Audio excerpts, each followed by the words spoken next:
Hello, listeners, aka fellow randoms, to this, our 8th episode of What's Your Random podcast. My name is Kev Duffy, and on this podcast, I discover and celebrate individual and independent creativity from the inception of an idea to the process of bringing it to life.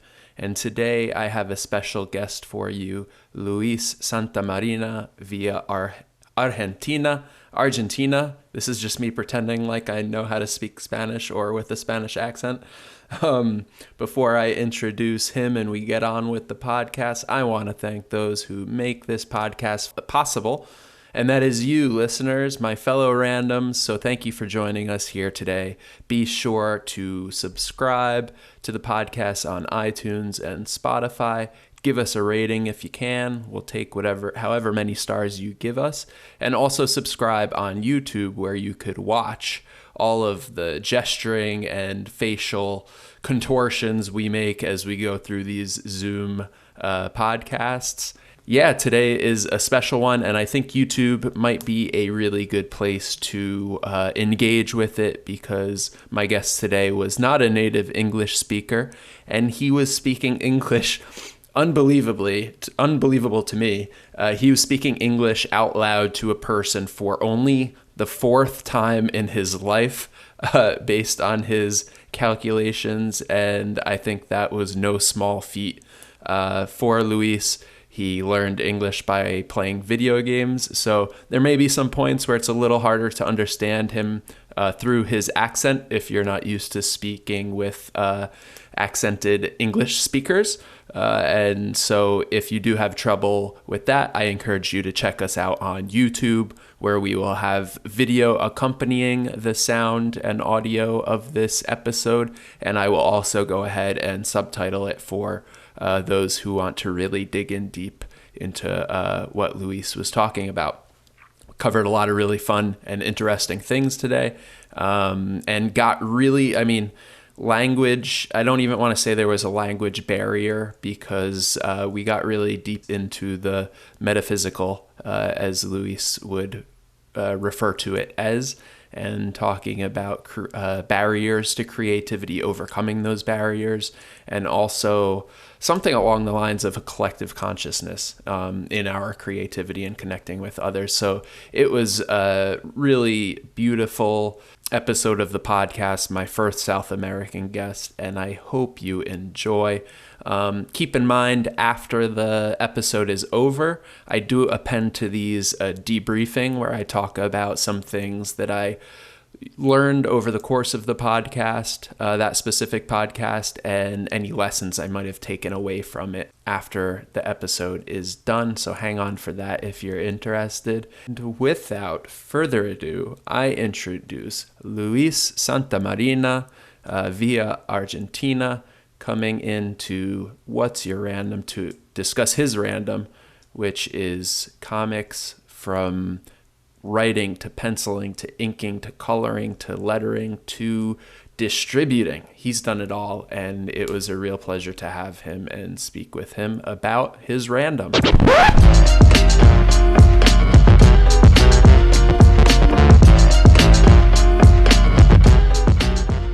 So, Luis Santamarina, thank you very much for joining me here at What's Your Random today. I'm excited to talk about your comics and all of your work in webtoons and beyond. So thank you for joining me.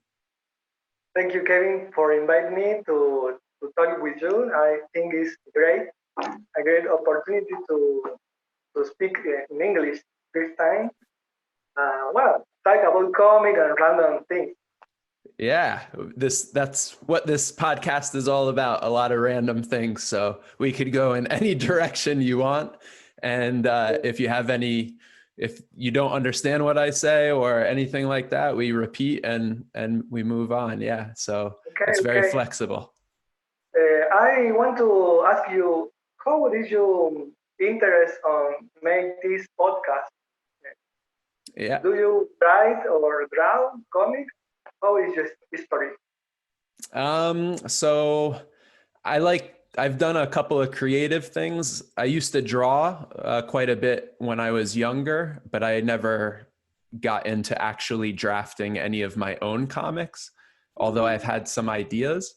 And about almost 10 years ago now, I did a small indie movie. So my main interest for my own creativity is making films and writing stories, but I like all types of creativity. So I wanted to meet people around the world. You're my first South American guest. Yeah, Represent Argentina. I was studying cine or cinematography back several years ago in my youth. I studied 5 years of cinematography, and there I learned to write scripts. My initial approach into this career was cinematography. Oh, wow. Interesting. I started learning. I changed career because I don't was prepared to all the study. So I go for graphic designer. I don't know pronounce that. Diseñador gráfico, graphic designer, Graphic designer. designer. Ah, yeah. Well, then I start drawing again because the last time I draw was in my high school.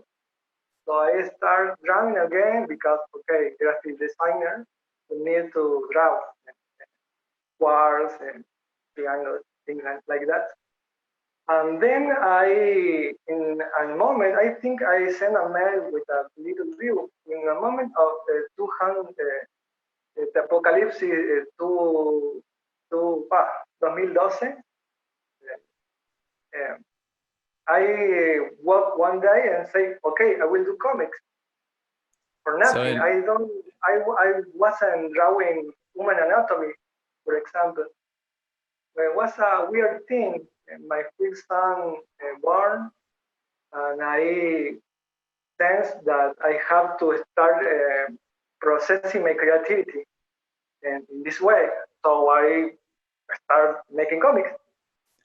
so you suddenly you went from cinematography and then Yeah, you switched to a career as a graphic designer, but yeah, in 2012, is that right? yeah, yeah, 2012? yeah. Yeah. I remember some Spanish from when I was in high school 20 years ago or Between you and me, we can make some progress. My broken English and your broken Spanish. something. My Spanish is beyond broken, but it could help a little bit. Maybe we'll see. Um, so in 2012, you Yeah, woke up one day and you had some kind of epiphany, like I don't want to do this corporate kind of graphic designing.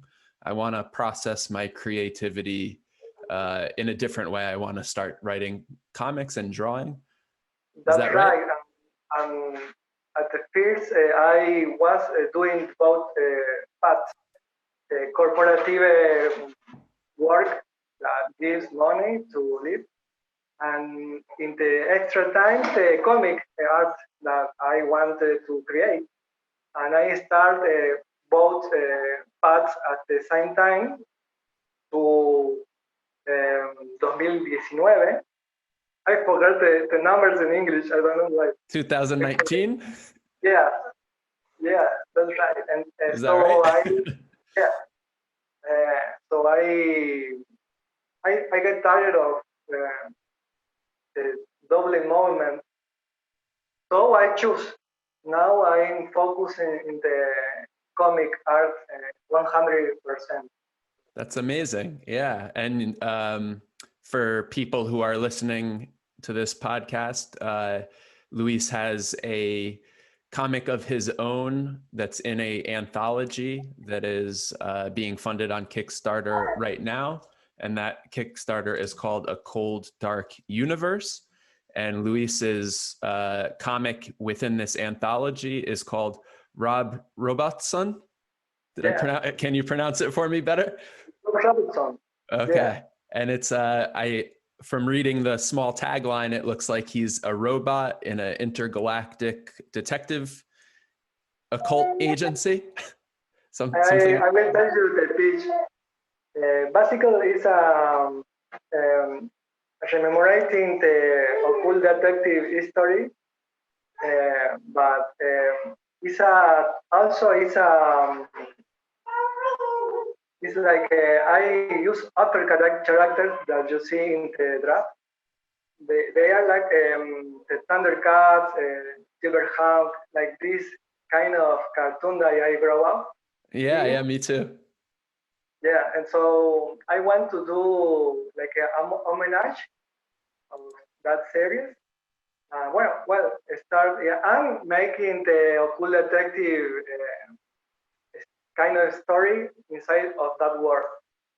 And I don't want to. It's a short story, a 12-page story, but I am proud of it because it's my first author work there. I was writing and drawing my stories here in Argentina, but it's the first time that I wrote and draw there in the USA. And I have to thank to Toren Chenault. I don't know if pronounced it right. That he looked my art and say, "Hey man, let's go, do it." Yeah, let me pull up his name real quick. He's the one, Torin Chenault, right? Oh, yeah. Torin Chenault, and he's the creator of the anthology. So a cold dark universe, a science fiction comic anthology, and Torin Chenault is the one who's spearheading that project that Luis is a part of. That's really cool. So the characters in Rob Robotsson they are all anthropomorphic, which means that they kind of have animal features and animal head, but they operate as a human, bipedal, walking on 2 feet. That is, yes. I like this short career of making comics in the USA because I start in last year, 2019. You can say that. 2019. Yeah. So I meet a lot of great people, people like me or the creators here. Much they are all enthusiastic about making comics, and I think all have another jobs that uh, permiten make his comics. And I like that strong energy. Guys like you, me, want to create and start like Toren making taking risk of I don't know. It's like a big energy that flow here I translated all in my mind, and I want to say that I'm glad to can connect with these people and make easy stories, her stories. And I see that it's important to support these creators, these new creators that is Right. making this happen. Okay. Yeah. So it's important for the collaboration. And so are you saying that this is your first project that will be released kind of in the United States? I was working in other projects, also small and first writers or writers that want to make a portfolio. But this is, I think, the start of that kind of things. I made another web comics, short web comics, but a printer book. I think this will be the first time I will participate in a printing book. In a printed book. That is not the same. Great. Yeah, it's not the same as digital. Digital is cool, but I think the force that comes in a physical book is different. I think so too. I hear. Yeah, and So you have a very big library of your own comics on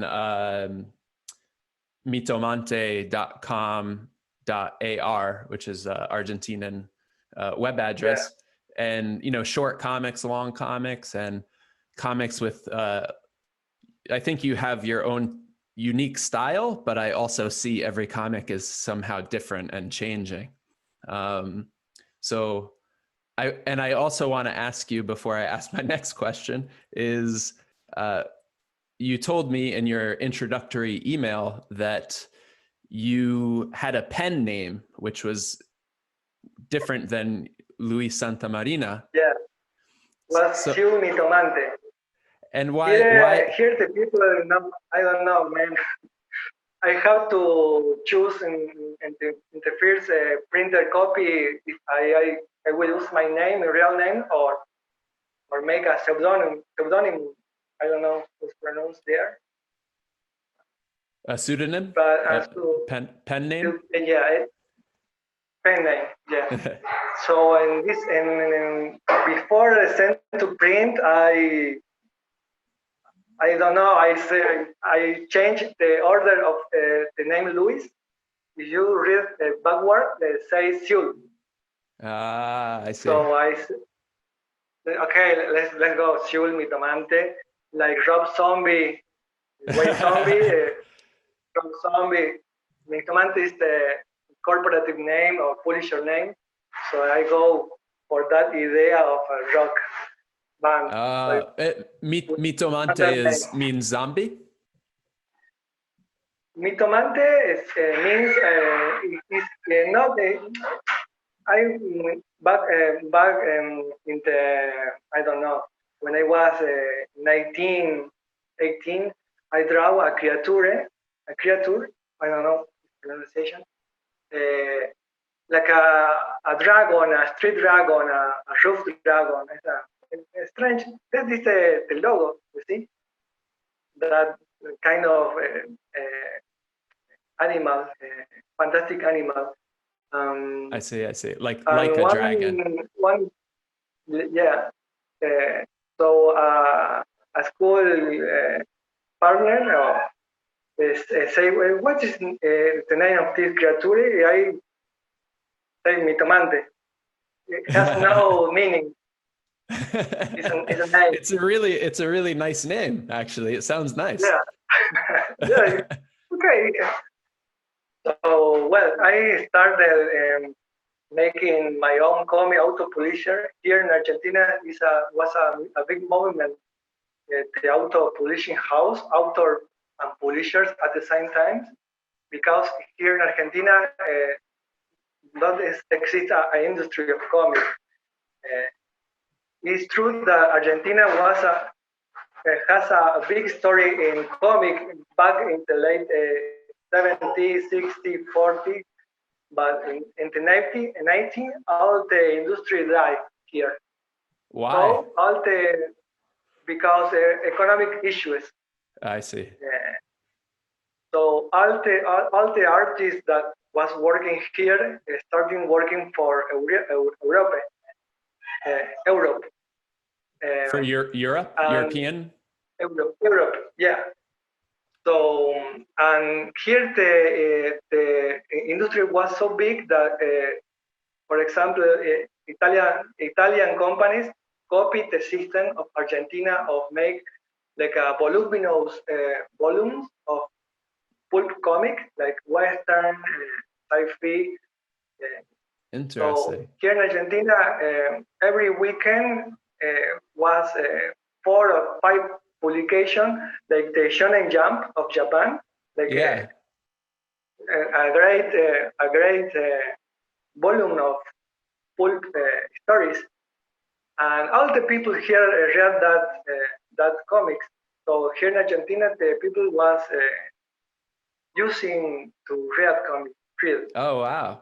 When But did that then culture when did that culture of comics and bulk kind of, so when you're talking about Shonen Jump, it's very cheap paper, very cheap news, yeah, almost like a newspaper paper and newspaper print, but yeah, it comes in like I don't know, 400, 500 page volumes, and they come out This something was like that, right? 200, 300 Yeah, pages, but was every weekend was a new number. a new So one. the production Wow. it was like, and was 4 or 5 that kind of book, different different publishers. Here, one of that publishers is called Columba. Uh, Well, all this, all that publishers died in the 90s here in Argentina, and was a gap of on space for new authors to rise. Uh, the old ones that was established keep working to Europe, and well, starting plop plop little authors make his fanzine. Here it's called Primavera of fanzine, like spring of fanzine. Starting auto publishing his own work. Publishing. So Also, that's independent, we would say, I think, like an independent publisher. So publishing for yourself. after the, yes, after the 90, all was independent, indie. Uh, these guys become really good writing and drawing, so stop auto polishing his work, and start also working for Europa. So and the two, I don't know why I can pronounce 2010. I don't know, but 2010. after that was 2010, 2005, and My high 2008. school Spanish teacher is going to be very happy. Very good, very good. Thank you. So was another flowering of new authors in that is my I put my feet in that group of people. And you Um, came in right after that 2010 resurgence. In 2012 you joined yeah, this it was group of a big. yeah, It was yeah. a flourishing of different cool authors. It's a great quality of work here, and I don't think the term fanzine here is not a cheap publication. Here the fanzine are really expensive because are they are good, in good printing, have back, I don't know, lomo le dicen acá. It's really good books, So hardcover. I don't know. the print quality is really good, and It's the paper is really good. nice. Yeah, and yeah, so the overall quality of the book is good. Is that a company name that you're saying, the Tefancine? Fanzine, I don't know if you know that term. I was thinking that was global. Fanzine is like a Maybe fanzine, like a fan of something, and fanzine, yeah, they make a zine, fanzine, which is kind of like a magazine. yeah. Okay, but I think it's these are all come from independent, the right? independent. I Yeah, think all that terminology comes from the underground of the United States, yeah. I think 70s. yeah, 70s and 80s, and zines were particularly Yeah, popular, and the like scene. the punk scene, yeah, the punk scene and Yeah. stuff like that. So when you started in 2012, did you meet any of the older generation of Argentine artists and illustrators and authors who kind of suffered in the 90s when um, all of the publishers you're saying went out of business? So they were essentially, they lost their job and they started an independent movement. When you joined, were you able to meet any of those folks who were a little bit So, older? yeah, some of them they are living in Europa. They are in Europe. another Yep. level. Europe. They are in another level. And some others stay in Argentina, and some are nice, like they interest in you, and they like see your work and guide you. in this art, and some others are bad vibe and don't they are not good. Don't like your work or don't go at the convention. It's people in general. Yeah, yeah, You know. yeah. That's always the case. Anybody, right? There's always going to be a nice guy and a not so Eh, nice guy. yes, yes. But generally, they're good people. Generally, also my fellow artists, um, they are all. I was tired a little of the ambient here in the comics.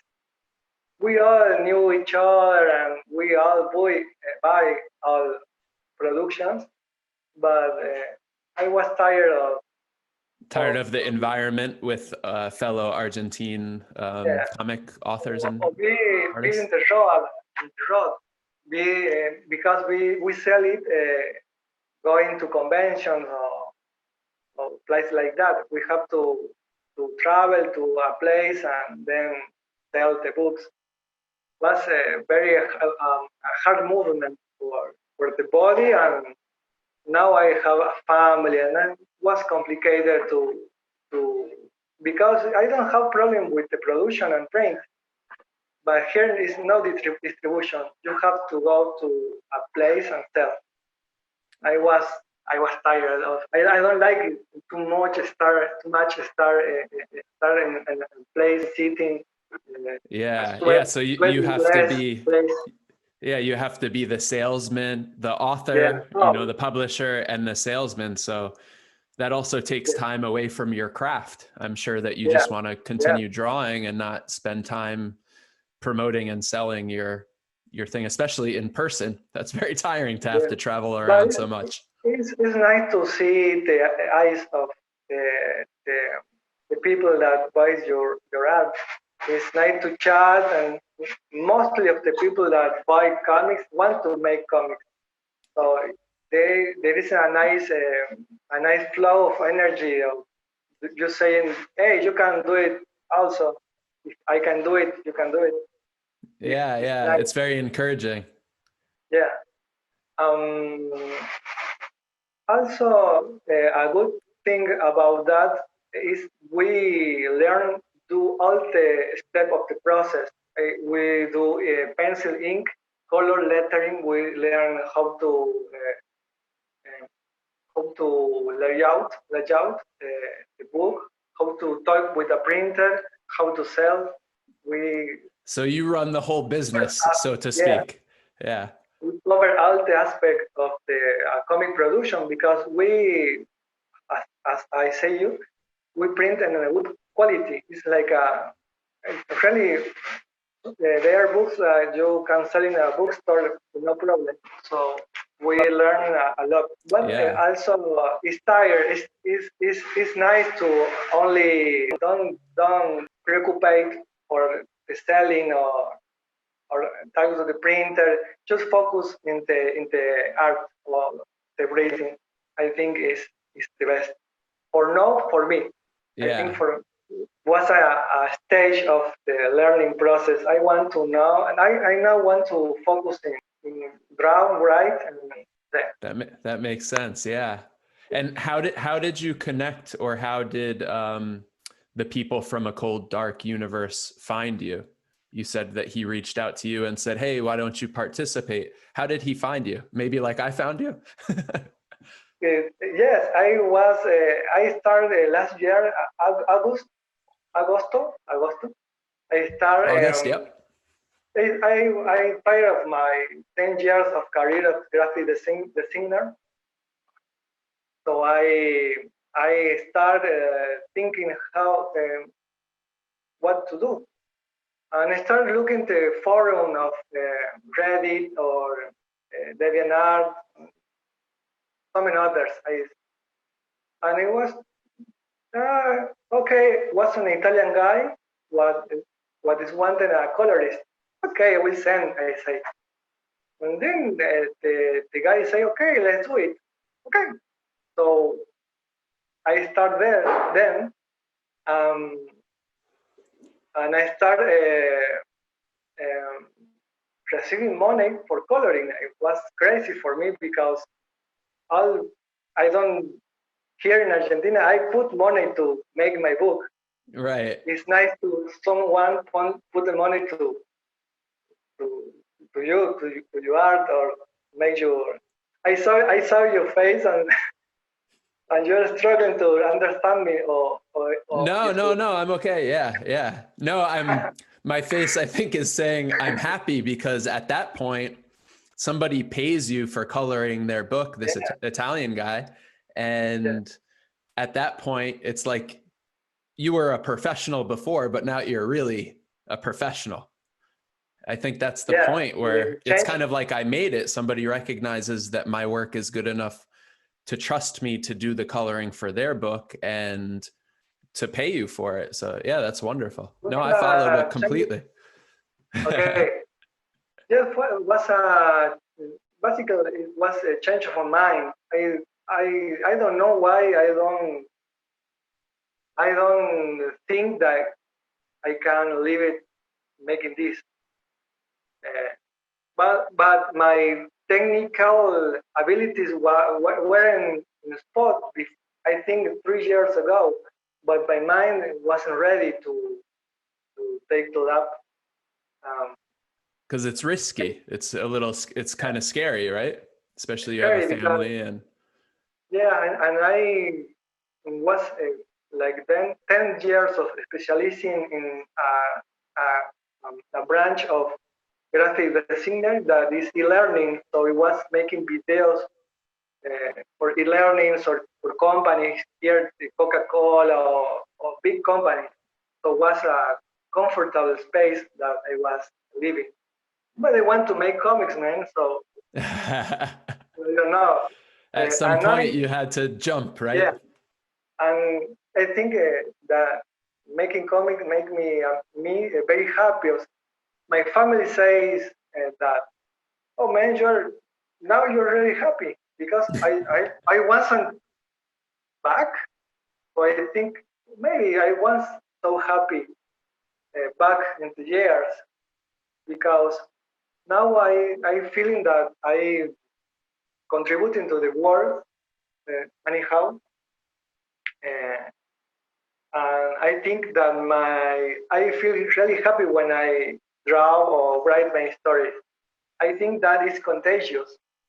Yeah, yeah. I think that this is a proposito, a nice proposito for living that contagious. Not only COVID, but nice thing, strongness or happiness in the form of your I don't know career or abilities or Yeah, because you're doing what you want to do. So that's kind of positive energy you're putting into the world because you're fully behind it, you're fully invested, and like you said, it's a channel for your creativity. I So I think could we all imagine. need to all need focus in that kind of energy. I think this if we are here, uh, why not contagiar nice ideas and things that make value our strength and capacity of creativity and capacity of foresee a good place to live. Right. I don't know. It's like abstract, but I No, am I a think little it's abstract. positivity and good ideas and creativity. They're all contagious. You know, we need something that's contagious besides COVID, and that thing Yeah, has to be positive. So what you're doing is, I think, very positive. And this is a message that I think a lot of people, when they see somebody like you who took a leap to change their career from something more corporate. I mean, you were doing something kind of creative and you were doing graphic design. Um, but you envisioned, you know, your own manifesting your own creativity and pursuing your dream which is comics, and you had ideas that you couldn't hold inside yourself anymore, I think. And so you Yeah, had to release it, right? yeah, Yeah, exactly. no, I follow totally. And it is abstract, but if we don't get abstract, I think that's when we aren't really living, you know. Part of the fun of life is living in the abstraction and thinking. I mean, creativity ultimately at some point is abstract. You're connecting various ideas that seem unrelated and you put them together, and then you have an owl who walks on 2 feet, right? Like one of your characters in the comic you're drawing. Yes, Yeah, that's awesome. And I have to say up front, I also love these anthropomorphic characters, you know, like a kind of animal human combination. They're always my favorite to see how they're designed. And all of my favorite cartoons, like you, I love Thundercats and Ninja Turtles. And I Ninja loved Turtles. reading Usagi Yojimbo, is a comic I really like by Stan Saki about a samurai rabbit. I don't know if you know it, but Ah, Summer Rabbit. Yeah. yeah. And even I just am reading older book, I think it's English, called Wind in the Willows. And it's about these animals who interact in kind of a human way. So I'm very excited for your work there. Will be nice to make it. I think this week is a short week for me, but the first page will be next week, and I think I will post it in my Instagram and Facebook The because characters. get the first page of the comic Oh, teaser. teaser, some panels, a little Yeah. teaser, And the and characters too, I think you should post them as well if you haven't already, because when I saw them on the Kickstarter page, they were really I, very cool, very well done. They made me really happy just looking at them. thank you. I think it will be a funny story and philosophy. Also, has a little of philosophy in the story. But I don't want to spoil it because it's a short story. Yeah, yeah. I Don't. How many pages will it be though? 12 page. 12 12 page page. Nice. will be And nice. do you think that so this is kind of the first issue for this series, or have you written this series at all before? I wrote. I like to write or write for. I think I focus in the characters, and I like to keep in mind for future issues. I don't like to. I want to make a big wheel. So these characters maybe in the future has new adventures, but I like to maybe not, but I like to start my creativity thinking in characters like I can make more adventures that in particular. Some more adventures maybe for those characters, but you also like to just generate characters and new ideas, new situations. I have a issue with that because I think, 20 ideas in my head, and I don't know. Me I had too. to start processing them because it's tormenting me. So I choose three of that idea for make a pitch next year. Three different stories. So I will start making my approach like an author because this I like to draw other stories. I like it very much. It's great, but as an author is where I most shine. I think where I most feel happy. Also, I wrote for another artist here in Argentina because the ideas keep coming. So I don't have more. I don't uh, find the time to make all Do it happen. yourself. Yeah. Yeah. So I start talking to friends or to another artist. So I start making for them. It makes me happy also, but the most the most shine of happiness is making my own drama and my own story. So I am good to draw another story or write for another person. Nice. Yeah, when you have so many ideas, sometimes it's hard to pick which one to run with or which one to create, right? So for next year, you have 3 concepts that you're going to kind of develop and then maybe propose to a publisher or some other web comic or something like that. Are those longer stories or shorter stories? They are volúmenes, volumes. Volumes? Yeah, so longer stories. They are. I don't like much to do a graphic novel format like 80 page of. I like to make a 22 the format of the issues. Issues, yeah. Issues. Like one issue length. You want one story to end inside Like one issue? no, like 4 issues is an arc, and then you want make another 4 issues arc. Right. Or 3 issues arc. I like. You want the story to start and end in like a kind of shorter frame, maybe 80 pages or so, 90 pages. Yeah. And also as a writer, next year will be Inc. Spectro Inc. Comic that I wrote. Okay. I wrote and I co-wrote with Diego Arandojo. That he's a writer here in Argentina, and he published for Europe.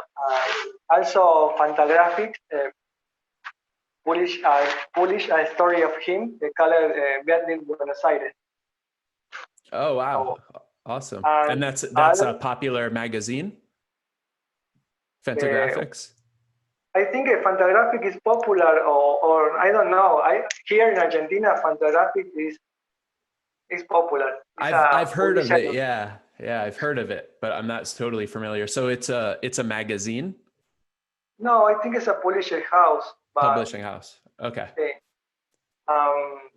And so next year with a guy called Angel Fuentes, he's a Puerto Rican that lives in New York. Puerto Rican guy in New York? Yeah, he has a publisher house called Panico Press. He has a lot of good stories. He's a guy like me in the sense of he's always creating things. And he only writes, so he make artists write his plays. But when he likes a lot of Spectro, so he will publish in English there. A friend, a publisher house here in Argentina, will publish the same comic in Spanish. Oh, cool. Do you ever think about, because at mitomante.com.ar, you have a lot of shorter comics and smaller series, and anybody could go there and read them. Most of them, I think, are in Spanish. Have you thought about having them just translated to reach a wider audience, like in the US? Yeah, was a plan years ago, but I don't have the time to read lettering all and make the translation. So I keep moving forward to the new stories. I like that too. The time was very short, limited. Right. I want to choose what to do. So I prefer no. Then I think that all that work in mitomante.com that are older work. I want to focus on the new thing.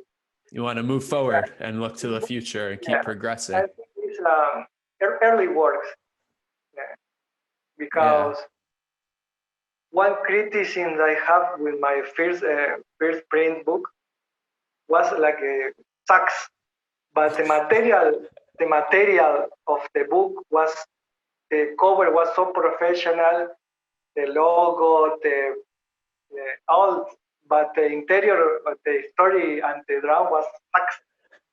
They tell me, no man, don't spend so much money. But the first time I want to make a good physical book, and I think I improved a lot my art skill from that year to now. I think last year to now is a level up, Yeah, a big level up. I think even just I haven't read any of your entire comics, but just looking through your library on mitomante.com.ar, and then also looking at the character designs for the anthology that you're raising funds for on Kickstarter now, I see a big jump, and I also see like some core style is the same, but I think you're one question I wanted to ask, I guess I could frame it as a question, is um, do you draw in different ways still, or are you kind of going to focus on making one style that belongs to Luis Santamarina moving forward? Or will you continue to explore, like, just for example, you have, there was one comic you did that had really thick brush stroke lines. I didn't write down the name of it, but it was thicker lines and kind of a brush stroke, and it was really beautiful. And then you also do a lot of kind of black and white, but then you also do color. So I wonder if you have a specific style focus you're going to do moving forward, or are you always going to shift a little bit your medium and the way that you approach drawing your comics? Because I am mostly a writer than an artist of the image. I think that the art has to follow the story. So I try to my art go behind the story, not backward. So I I now I have a more established style that I like, that continues evolving comic to comic. Um, but I try to make honor the story. If you a 4 page story, or if as this is a 40 page story, I want to because it was homogenic. I don't know the pronunciation. Homogenic. That serve the story my draft. No, no, that is my approach to that kind of. So it's And the color, your focus is really the story, and then the art supports the story, yeah, right? yeah. I find like lately that the color I don't know if before last year I used much color, but now I'm working more. I am living of this, so I don't know. I starting see the colors differently. I think making a own style of coloring. Um, I think that is the path I am following. I try to make the color narrative. I make I try Natural, narrative. I don't know a if it's narrative, a color narrative. So narrative, you set, narrative, yeah, I narrative. see. So you set the tone, and you have a palette, and you stay within this tone and within this palette to give a kind of feeling to the environment that doesn't Yeah. change. And that is the point, the environment, the atmospherical, the atmosphere of You the got it. comic. Atmosphere. Yeah, the atmosphere of the comic. That I think the color is a chain maker, no, game changer of that. Yeah. Uh, I start in processing that. I don't know if it's true or I I inventing think things. so. I think some of, I'm not sure of the order of the comics of yours that I looked at, but I noticed that at some point the color feels really, really good, and like a great improvement for a couple of the comics that you drew. And especially for me, I noticed that more so than other comics. I really enjoy the backgrounds in your comics. I think and you could correct me if I'm wrong, but I get the feeling like you spend a lot of time planning out the perspective of the environment and the atmosphere and including the background. And one thing that I was really impressed by is your use of light. So you have shades, like maybe light is coming through a door, but the door isn't fully open. And that light catches part of a character. And then it also illuminates some of the background. And I feel really somehow connected. I really enjoy looking at, especially your newer comics, this kind of separation between the subject and foreground, but then connecting them somehow with light. And maybe I'm making that up. I don't know if I'm saying something that's intentional, if you did it on purpose. But that's something that struck me. I thought was very nice and what I enjoyed about some of your drawings. I don't know what is happening with my color, but because I'm working on it, I have a thick tight deadlines, short or close deadlines. So I don't have so much time like before, like think the page. Think I am is more organic movement forward, and then really focusing on what I am doing and making that selection in elections in real time. So hey, maybe if like you say, maybe I can make that light that way or using particles like the sensation of because it's an illusion the drawing and the color. Right. But if I put some particles here, maybe it's a little detail of a layer with a teeny. I don't know. I am playing When with you that. say particles, you mean some little detail lining or something like that? Like scratchy things or dust, the sensation of dust. Yeah. Like it's a real ambient, and no matters if it's a owl with a human body or a hyena with a female body or any kind of character. Character. Uh, Yep. You got it. character. But this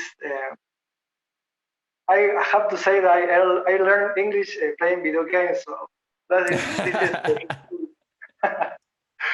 Well, video games teach pretty well, I think. You're speaking very well, and I'm grateful, and I'm sure that everybody who's listening is grateful that you can speak English because you're sharing something, it's we know people who read comics in the US. We go to conventions in the US and we know a little bit about the industry in the US, but it's really interesting to hear about the industry in Argentina and the life of a comic book artist and writer in Argentina. And of course, now our worlds with the internet are getting closer and closer yeah. together. And you have opportunity to work with a lot of people in Europe as well as in the United States and, connect with me. We're halfway across the world and connecting. It's Um, fantastic. but I'm very happy that video games did a good job teaching you English. And I think this is the fourth or the third time that I spoke with somebody in English. So I think it No, really? go pretty well. Yeah, I I think want it's to show amazing. my son Liwen. You want to show the Yeah. internet? Hey, buddy, Hey, how you this is doing? how are you doing? I am good. That's it. He's nervous. He like all this That's, YouTube thing. does he like to draw as well, or does he have some Ah, other yeah. creativity? He's a great musician. He draws because I draw, so it's a natural thing here in house. And what But what instrument does he play? he plays mostly piano. We have piano here, so I have the theory that is to have a full bibliothèque, Library? library. Yeah, library. Hey, good. I You're want giving to me the have easy words. a library full, and I don't say nothing to him. And when he's boring, he will, hey, Lovecraft, hey. And I don't like to say, hey, read this or read that. I want to he move because he own energy. Also, I like to have the house with musical instrument. So the same when he is boring, hey, I will play the guitar, and they are. It's my philosophy. Yeah, I think that's Part of nice good.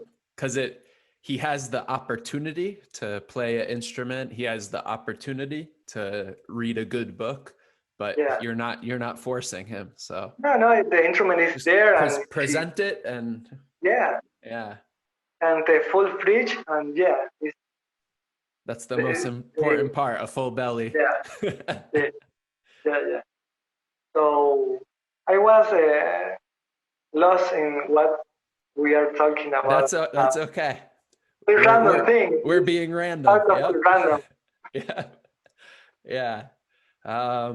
Let's see. I did have, yeah, I wanted to ask more about your style, so we kind of covered that you mentioned that your style is improving, and recently you have a feeling that your sense of color is much better, like very suddenly. And maybe I get the sense that you think some improvement is because you're not thinking too much. You're allowing your pen to move, and you're making decisions organically and flowing, and you're not thinking Yeah, too much about the little details. You're just having output and creating. Um, I think to put myself super focus, and no matter if I, as I say, you, it's a short story of 3 page or a super story of 40 page. I want to give my best, and I give my best being focused in that flow that is drawing and coloring, enjoying the process. that's Uh, actually a because mantra of mine. Do you know mantra? Like, so yeah, people make a phrase to get themselves motivated. And sometimes I get so anxious, like, oh, I want to create, and I have to do this, I have to do that. And then I yeah, remember, because I want to jump from where I am to having the finished product. And then I forget yeah, the most important part is the process. And you have to enjoy the process, because that's yeah. getting from an idea to having a finished product is that process. And sometimes I forget. It's silly, but I forget to enjoy it myself. That's right, and I forget too. I forget, but I notice when I forget in real time. It's like, oh man, I don't know. I go to walk or make another thing, and then come back. And some days are just thoughts. Some days are very struggle to maintain that mind. But I don't know. The next day will be better. I always try to come back to that mantra flowing of predisposal of myself in this task. Responsibility. Yeah, so also because when someone wants to that I make the story of them, I want to make that person happy. So okay, I want to. It's not about the money that is good, but I want to. I don't want to work for Coca-Cola. Like I have to make the video, and I want to make the person happy, and I see myself in this person because I have the same enthusiasm, Enthusiasm. uh, enthusiasm that this person have, and I know that cost time and money invest in this thing, and I want to that can rise, can go forward. I don't know the word. I am Yeah. losing man. I am No, losing that's man. okay. I think so because Englishman. somebody is paying you for if they buy your comic or buy your The book, dream, they're the dream investing that in I you. have. So you want to deliver for them. You want Yeah, to have a good product. I know the dream of make this thing, and I don't take not seriously. I think I have to make the best because it's a dream of a person. Also, I enjoy the process of drawing because it's super cool draw and color. Super cool.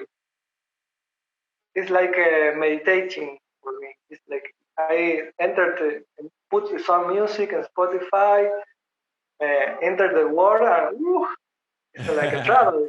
What kind of music do you listen to when you're getting into this artistic meditation?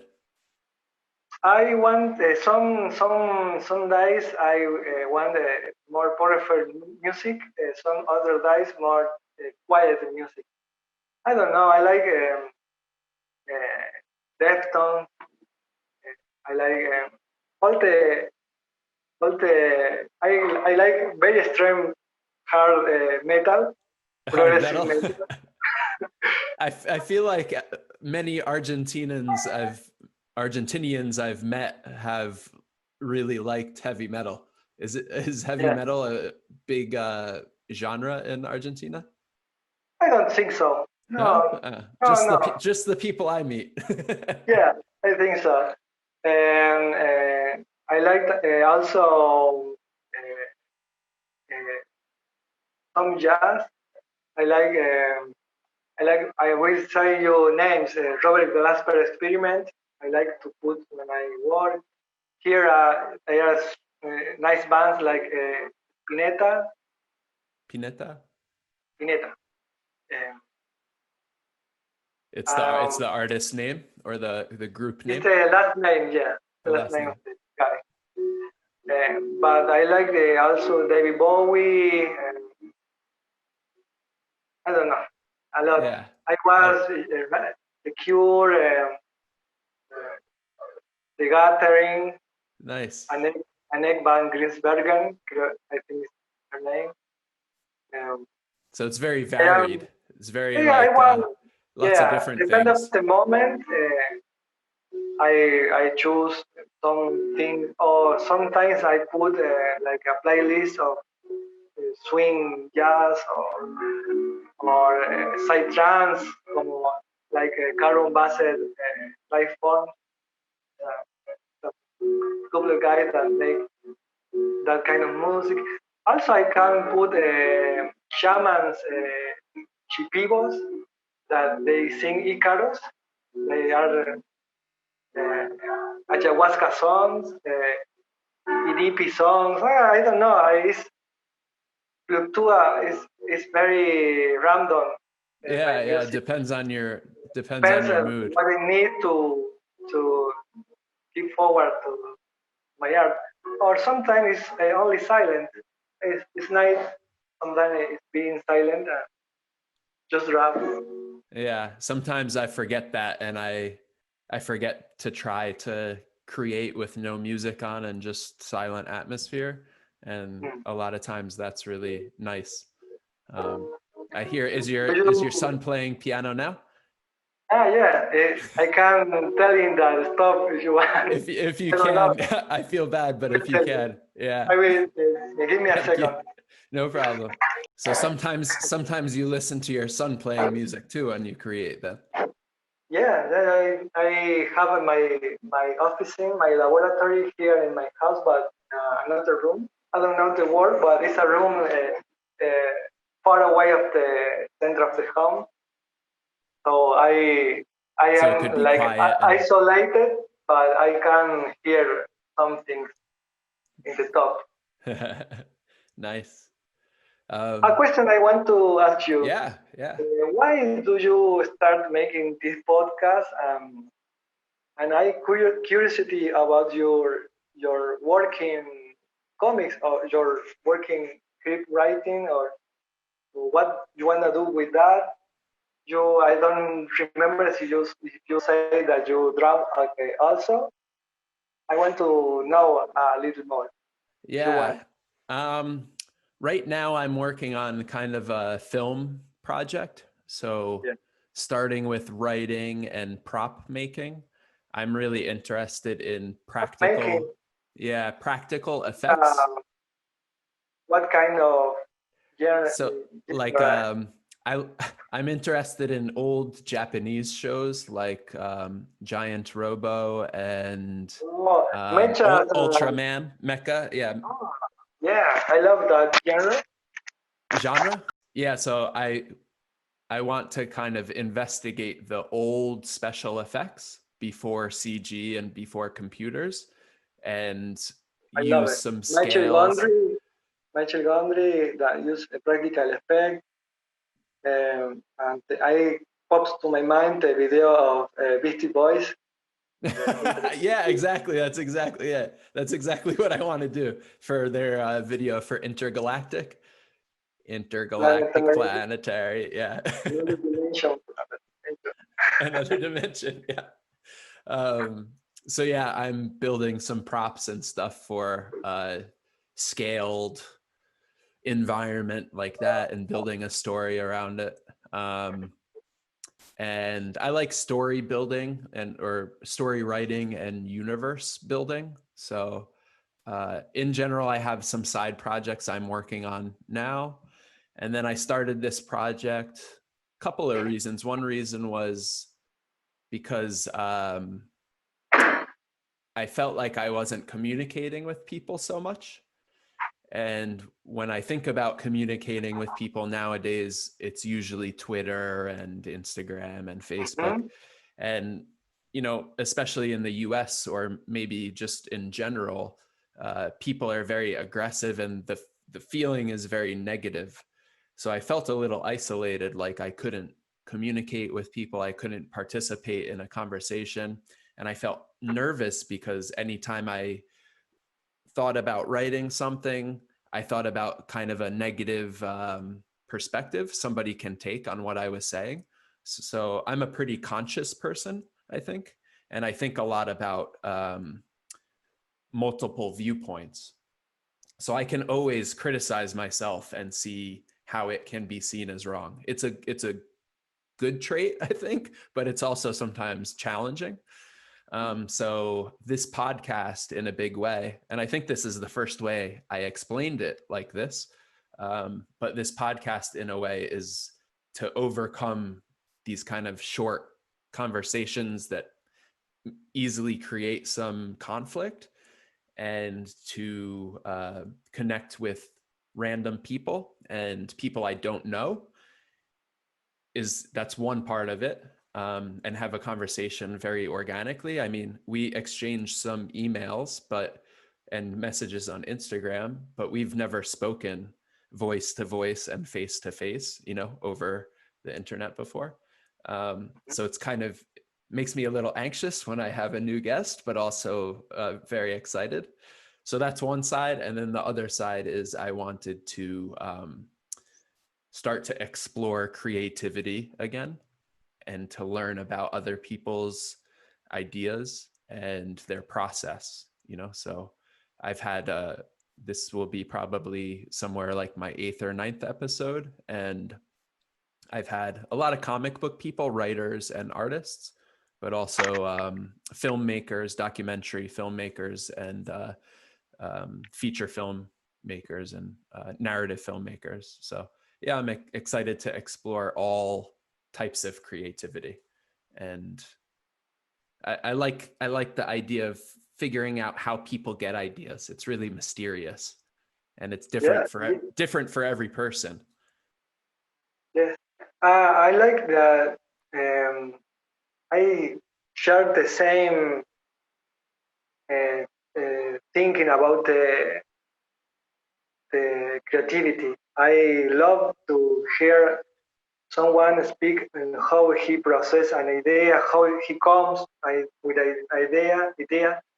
Um, I love that part. I always want to hear about other artists or well, how you do a course that. idea. How do you think in the characters, or how do you think in the storyline, or how do you think in the world? Because they are like seeds of words. This kind of ideas, and also I relate to you communication issue Issues. issue because I think this year I work a lot communication because I say you I draw because I have a struggle to talk to someone. I it's hard. I think more in my early years, but was difficult to me make a communication with other person. Mm. That's why I am doing drops and not speaking. And also I remember that to overcome this situation because we all want to. The human nature is shine and communicate all that we are.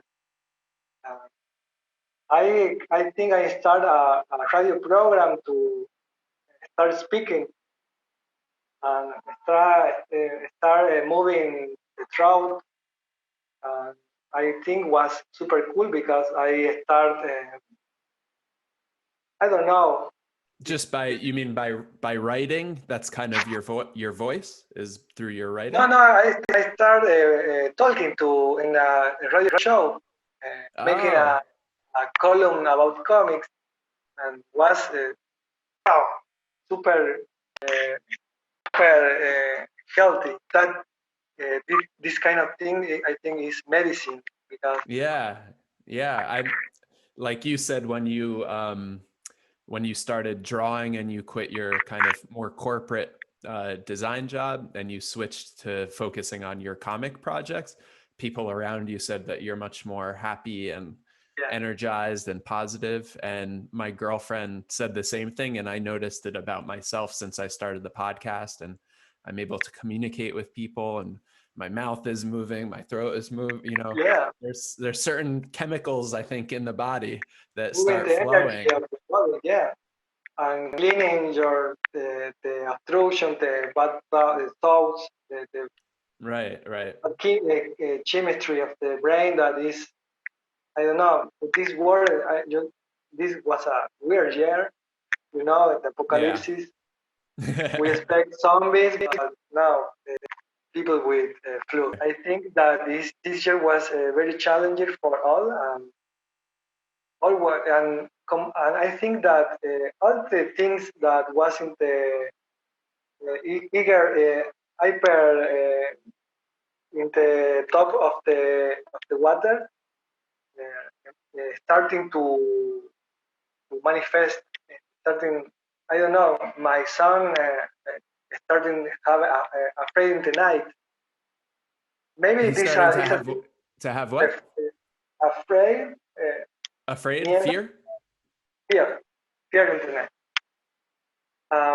Maybe that is a thing that he always carried with him, but this quarantine situation, this lack of communication with outside, with his friends, family, starting to manifest that I don't know darkness of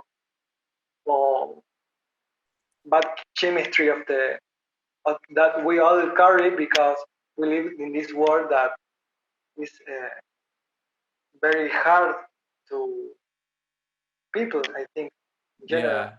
Yeah. I think people are afraid are afraid of what they don't know and what they're not familiar with.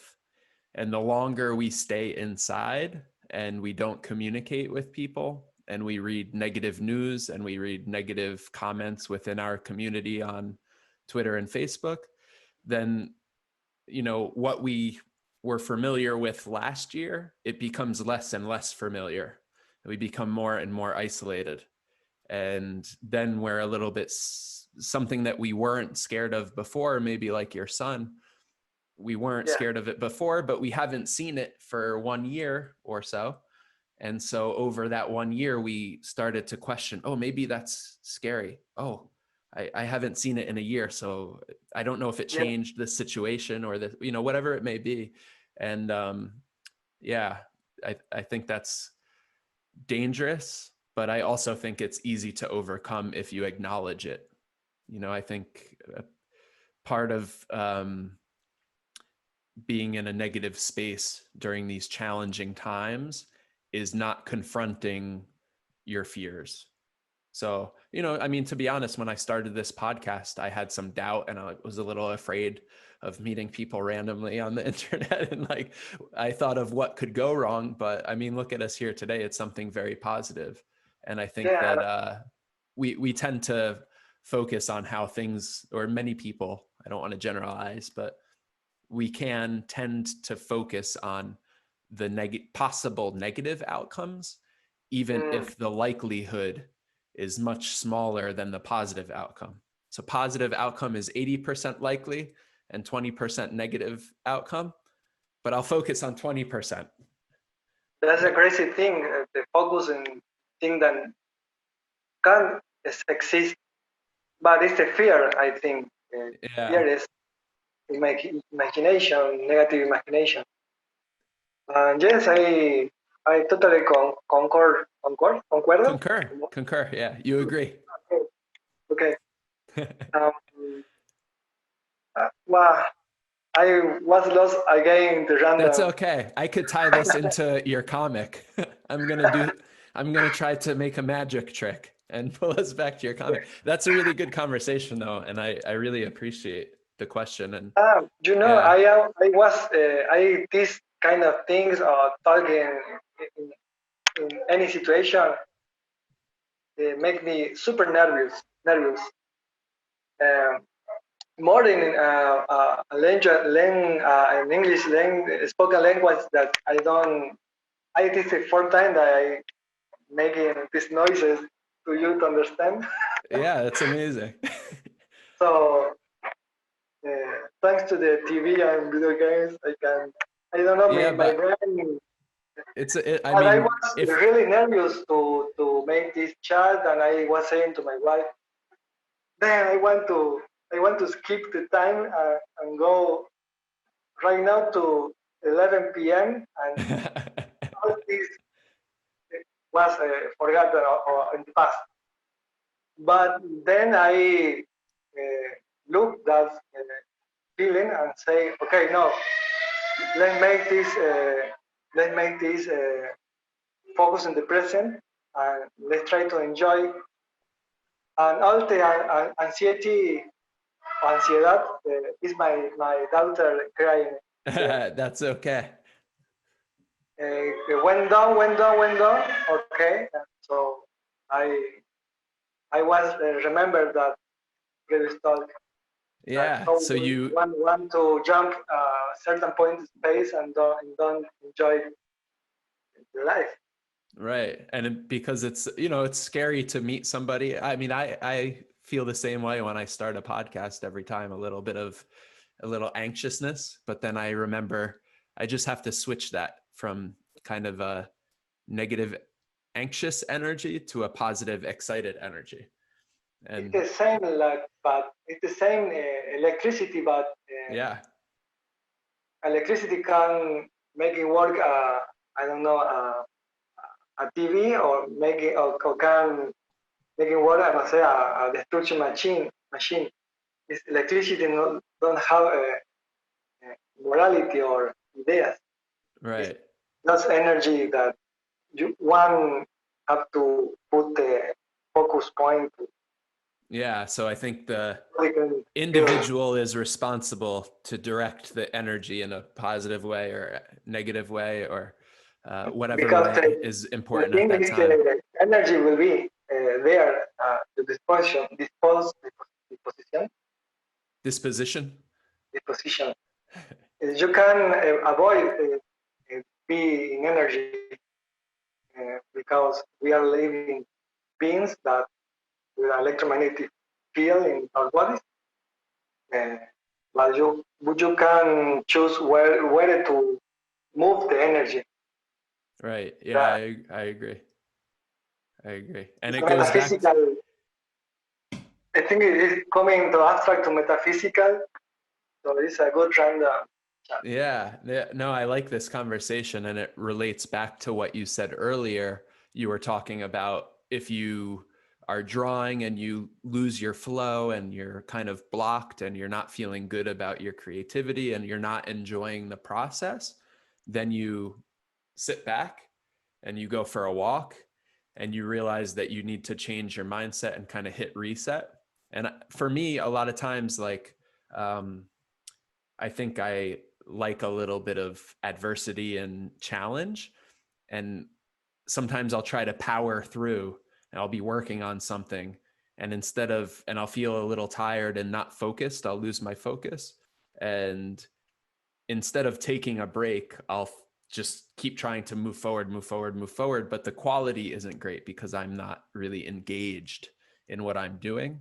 So I think your advice before, and it relates to what you just said now, is, have a presence of mind, realize when you are not present, when you're not engaged, or when you are feeling a little bit negative and you feel your energy moving in a negative way, and sit back and think about how you could redirect that energy in a more productive and a more positive way.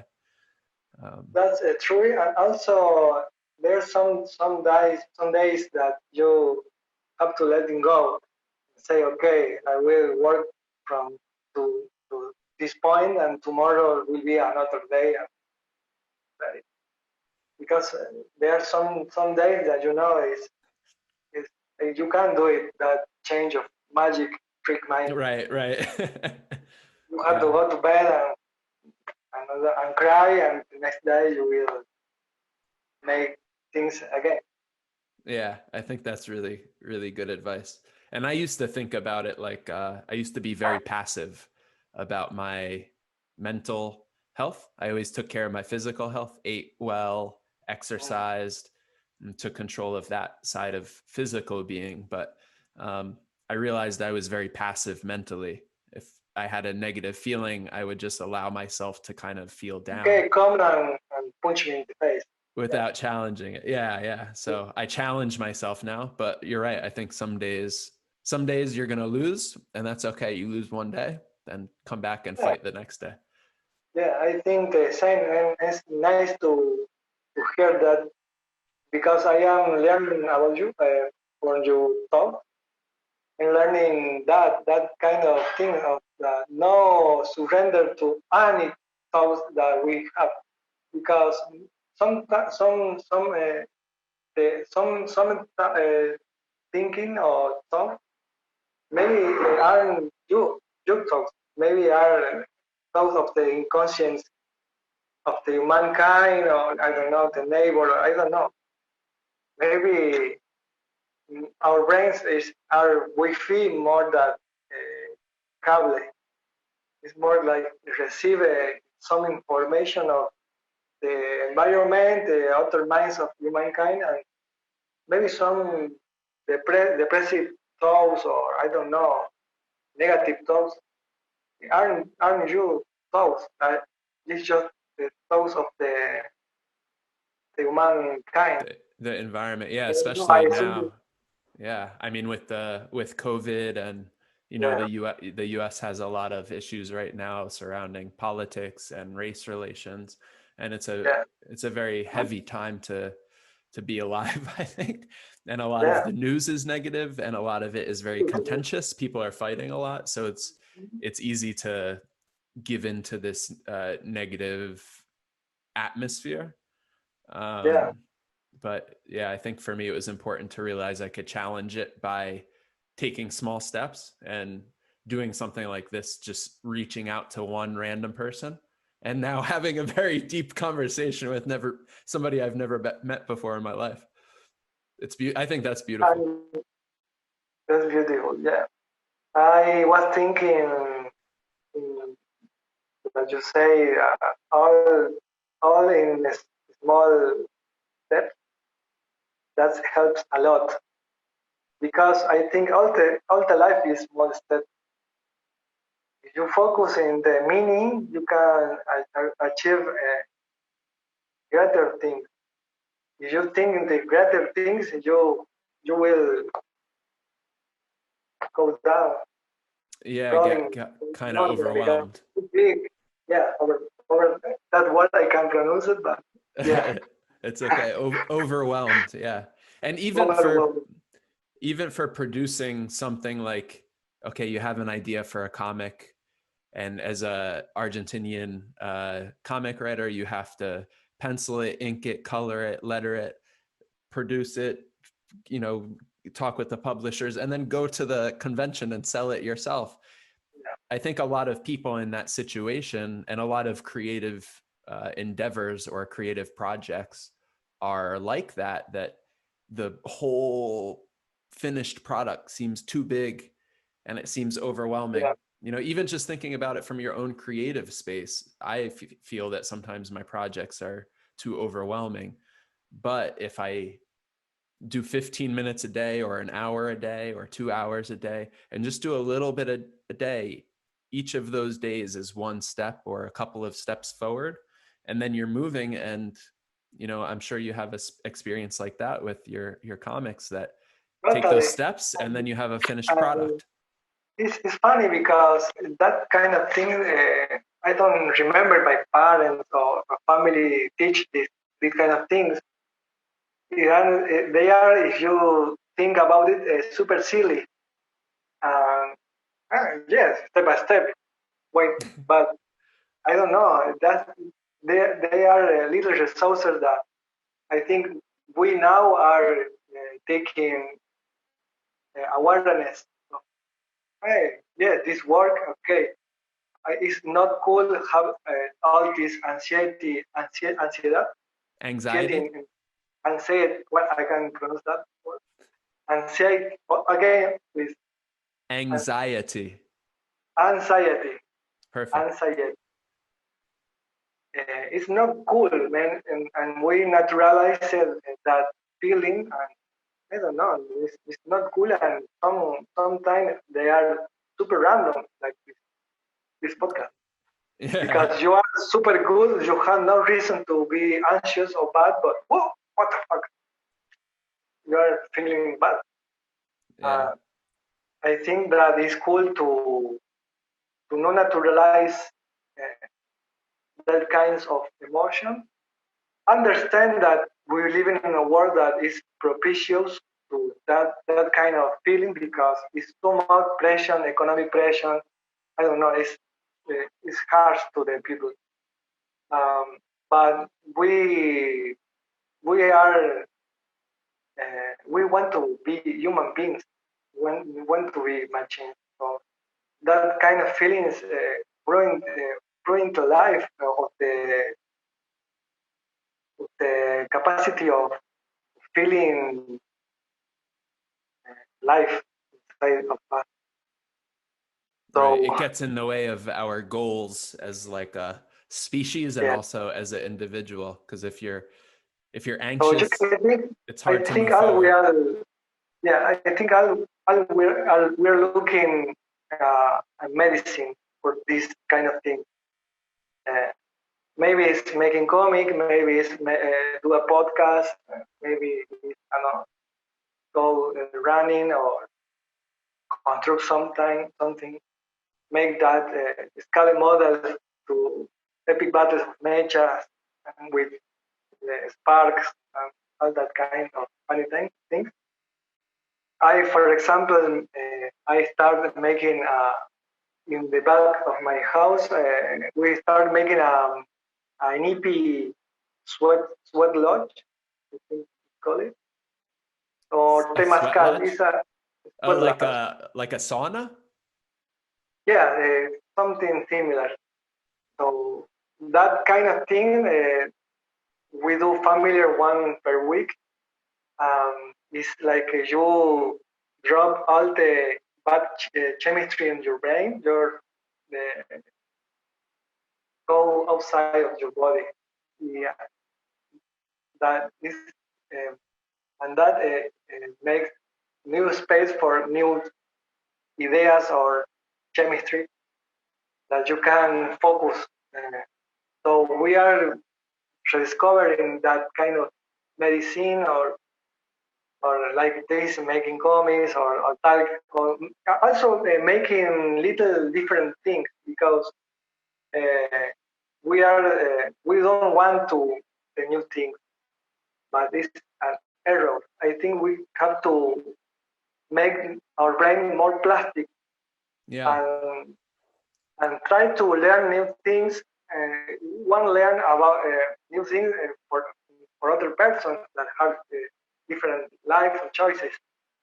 So this kind of thing makes you sweat, but but making new connection to brain. Right. I Right. think I that is medicine also. Or for that part that no I want to think oh no I don't want to do that. Oh it's more difficult. I can't speak English. That kind of thing. No no go see what happens. Right. Yeah. I Challenge yourself and think good will be good. Oh I don't want. Oh I want to talk to that person, but I don't have the courage to go and try, go and do yeah, because the easy just is try it, easy. right? Is yeah, the easy is easy is there. You have it the easy.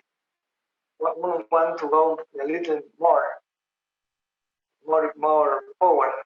And that, I think I am trying to follow that path. So When I are there any other new things that you tried recently um, to try to experience something new? I mean, tonight, like you said, it's it's fourth or a fifth time you're speaking English ever. That's crazy for me. yeah, it's I think I speak with a German guy once about 6 years.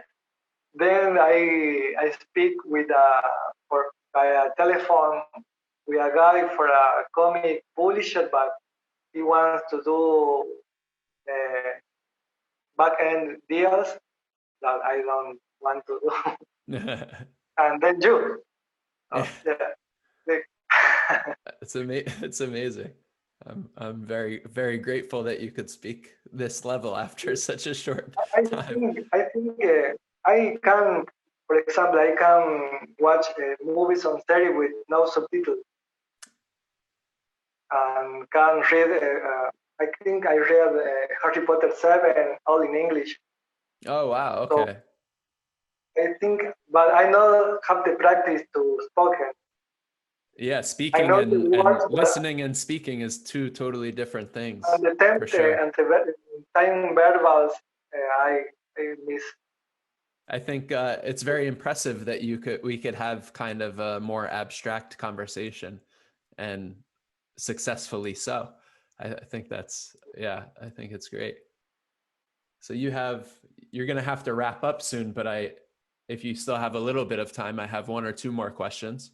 Is that okay? Yeah, yeah, yeah. I have now the Zoom with the gang of the Gold Universe to meet our face and say hello. And Is that the first time you're gonna meet them face to face? yes, yes, I have That's a fantastic. few mails with Torem and then and now.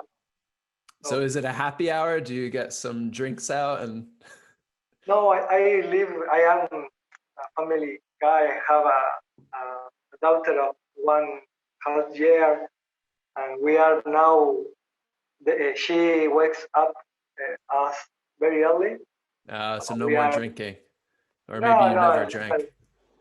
no. I drink, but now this in the week I don't drink. That's smart. Yeah, Some that's for the some better. some weekend maybe. But here in this, I live also I live in a mountain place. It's a mountain place. With, I don't know how mountain is good. Mountainous, yeah, Mountain yeah. mountain place. It's very quiet, very peaceful. Uh, uh, it's it's amazing. I love. I am a little. I mean, a little. I don't know how to say hermit. Hermit? Hermit. But I trying to change that. Did you grow up in such an area, a more rural and mountainous place, or you grew up in the city? No, I grew up in a place very similar. That's because I am here. I see. The another place, but Argentina is very big. They have so many micro clima, so many geography. You have the south, you have the north, and they are almost completely different country. In Argentina have a very different kind of people, and also geography, the desert, the jungle. Uh, Here is the sierras, they call The Sierras? it. Yeah. So it's big Argentina. Yeah, I would Have, love. I met one Argentinian guy in Japan once, and I still. oh, you went to Uh, Japan? I lived in Japan actually for Hey man, total 2 years. what Yeah. what what? Hey man, I am doing with Matt Moss 66 days, and the guy is for Florida, but he lives in Japan. Oh, really? Yeah. He lives in Japan, and also I was doing a mini comic with a South African guy that lives in Japan. I don't know what Interesting. is This can. I mean, cool it that you must live have in Japan. something to do with animation and manga and. Cool. Yeah. Maybe You if you live. could. How many years you live in Japan? Um, total of about 2 years. 1 year in college, university, and 1 year teaching English after I graduated. You're good in the kanjis and spoken Japanese. My spoken Japanese is pretty good. I could write, I could type in Japanese okay. If I had to write by hand, I think I would fail pretty quickly. It's different to type and to write by hand, but I speak pretty well. Yeah, it's a Cool, man. big part of my You're life. bilingual. Yeah.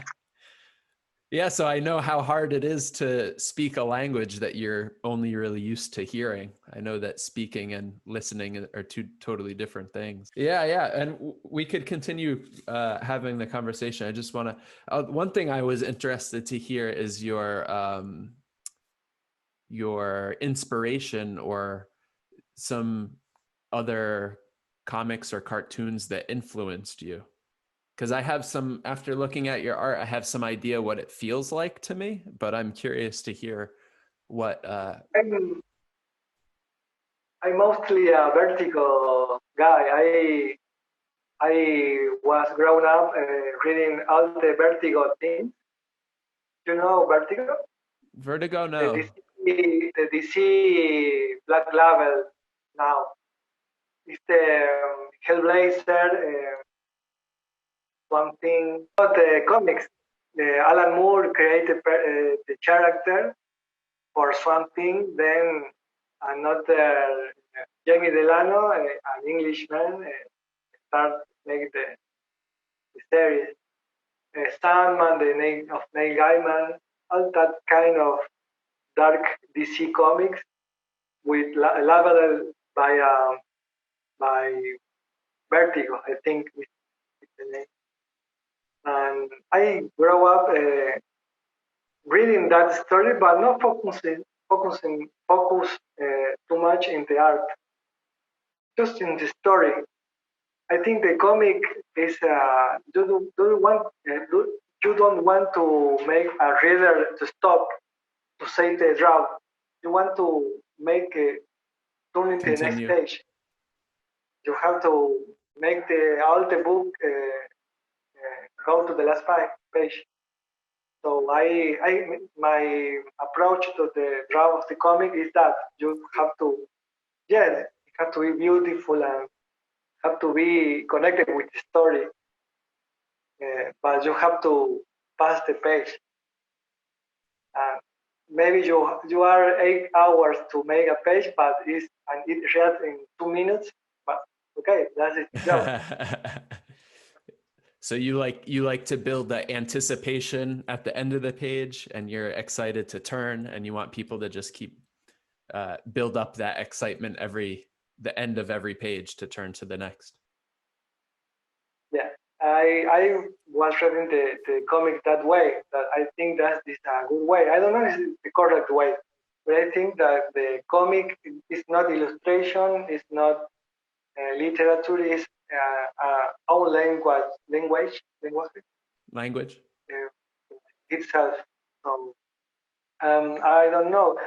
That is the thing. I don't have in mind some artist that I want to imitate because Yeah. I start comics.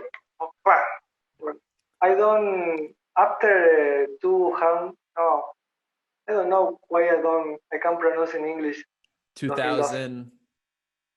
2012. 2012. Um, I don't. I don't remember that I draw too much human figure. Too many figures, too many characters. No, human figure anatomy. I Okay. have to learn anatomy to make the comic because all we are all talking about the human, anthropomorphic being. You have to know how to put the body in movement. Right. So I don't have in mind some author that I like. Hey, I want to draw like this guy, but I can tell you about a writer I like very much. That is Grant Morrison. I I I don't want to write like him, but I like his point of view of He's the kind of an reality. inspiration. Yeah, it's an inspiration. What's his name? Grant Morrison. Grant Morrison. Morrison, he made the Invisibles, The Invisibles. I'm writing it down. but this is well, you look at it's very famous. Yeah. I'm familiar with the Invisibles. Yeah, that's when I saw your art. It made me think of like Rocco's Modern Life a little bit. Is a some Oh well, that is a inconscient characteristic subconscious. of my art, subconscious of my art. Now I realize that all that cartoon, Ren Stimpy, Yeah, I was gonna say Ren and Stimpy, I Futurama, don't know, Simpsons. like Dr. Katz, like Liquid Television, all that weird cartoons influenced me to my art. Yeah, it's really cool. But I feel that. I don't know. I don't know consciously. That is a thing that go back to my brain and it's installed there. But yes, it's that what you say is true. That cartoons is my. I think I'm moving like between that images, colors, or movement. Yeah, Yeah, and also more the real monsters. like like what you called as the fragment or the dust or some of the texture that you add is like that old the now it's an old cartoon, right? But the cartoons from the 90s that we grew up Yeah, watching. totally. Is I think it. Thank you for remember. No, I don't Reminding know. you, reminding Remind. you. Yeah. But yes, you are not the first person that told me that my draw resembled that 90 cartoons. But it's true. Yeah, and it's in a I very have fun way. And great. even your framing. I mean, sometimes I saw you fit a face in a frame, and it takes up the whole frame. Very Like, simple, super close up. yeah, it's super close up and a little. I also get the feeling that your art, and I was going to relate part of our previous conversation to this, that your art is like really grotesque and kind of scary some points, and kind of like adult theme, and it makes me feel a little uncomfortable, but it's also very kind of cute and humorous and funny, and so it makes something that's uncomfortable comfortable. That's what I felt by looking at some of your more. I think my personality is like that, like that. You're very grotesque but cute. Grotesque but cute. You look his face. Yeah. Yeah. I So think it has coherence. I think when the artist is all when he draw or write is the artist putting himself in that piece of space and time. So yeah. yeah. So if I'm somehow accurately describing your personality, I think you're uh, effectively channeling your creative energy, because I really felt that by skimming through some of your projects. Also, I another energy that I have when I do this thing is happiness because I'm really happy to do this because I start in my almost my 50th year. Before I was doing another thing, so it's like a reencuentro que le dicen. Uh, okay, I don't know. Well, I can say that word in English, but it's like Say it a one more time in Spanish so we can look it up. reencuentro. Se Reencuentro. encuentra? Reencuentro. Like encounter another time. Like go to another dimension kind of feeling? Yeah, yeah. Kind of. I stopped drawing in my 18 and come back drawing in my late 20. So I don't know the word. It's super simple, but I don't have an. I feel like it's on the tip of my tongue too. But like another lifetime, another your own like life cycle, something like that. I think so, but I can't for sure. Very good. Well, I think maybe you have to go very soon. I want to give you some time to prepare for your Zoom call with the team for the comic that's coming up. But We have 10 more minutes or 15 minutes okay, we more. have more time. Yeah, yeah. Ask me another question. I feel like I cut you off a little bit before by asking my other question. If you have another question or No, please, some. you. Okay, let's see what I I'm have really here. glad to make this podcast. It's really good to. I think you can be easily here in my side drinking a beer or something. Will be the same thing.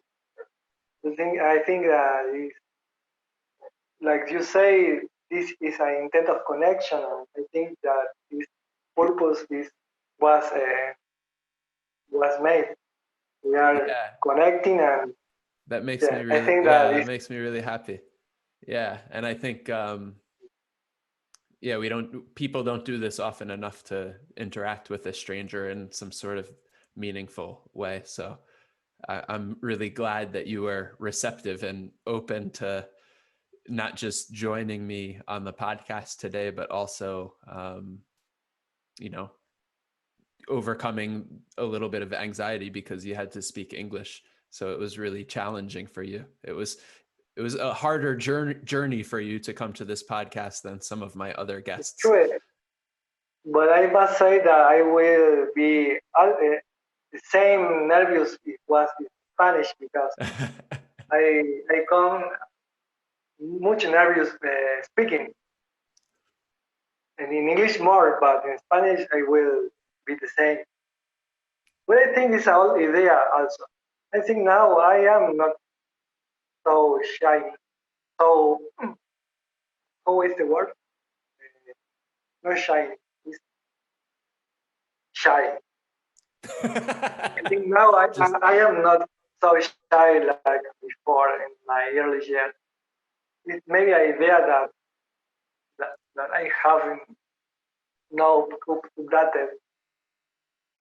do you think that art helped you to express yourself and you became more comfortable even communicating and having discussions because you started to communicate more through art at first as a start, and then you were able to speak more freely? Maybe I think that I overcome a lot of struggling with the communication in general. And now in this moment of my life, I am focused in make that that bar level up. I don't work that kind of things, and now I level up that because it's super comforting.